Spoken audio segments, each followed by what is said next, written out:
안녕하세요. 오늘도 24년 변호사 시험에 나온 공범 문제 한 문제 보겠습니다. 방조범에게 요구되는 정범 등의 고의는 정범에 의해서 실현되는 범죄의 구체적 내용을 인식해야 하는 것은 아니고 미필적 인식이나 예견으로 충분하지만 이는 정범의 범행 등의 불법성에 대한 인식이 필요하다는 점과 모순되지 않는다.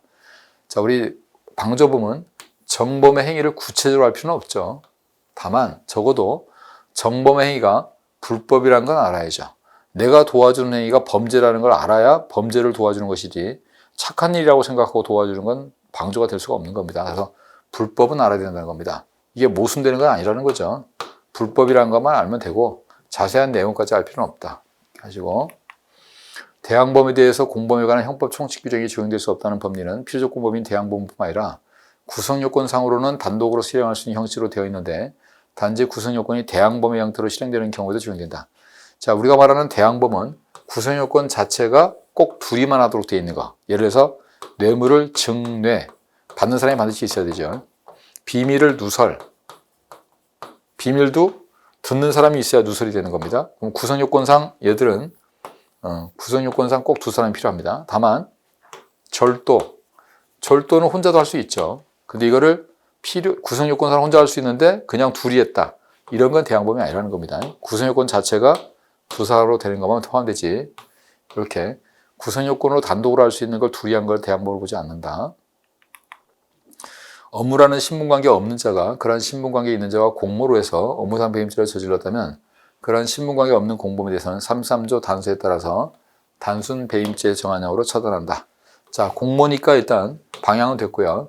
비신분자와 신분자가 공모를 했기 때문에 방향됐고, 두 번째 진정 신분범죄를 봐야 된다고 그랬죠. 그래서 B가 신에게 진정으로 기도하면 둘 다 신분법으로 가서 33조 본문을 적용하는데 B가 신에게 공모했으니까 방향은 맞는데 이게 진정이 아니라 부진정일 때는 학설과 판례가 좀 다르다고 그랬어요.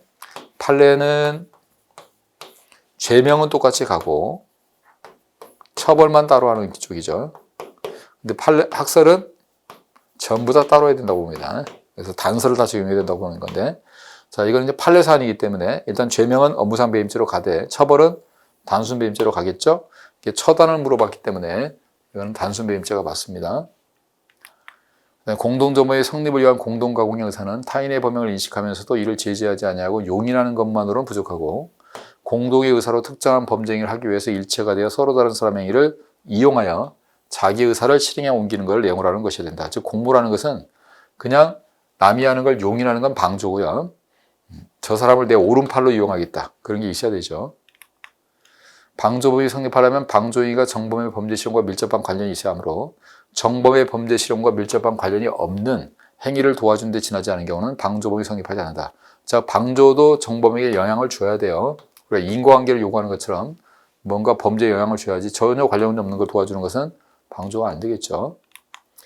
일법원의 방조범은 정범이 하는 것을 구체적으로 알 필요는 없지만 적어도 불법성은 알고 있어야 된다.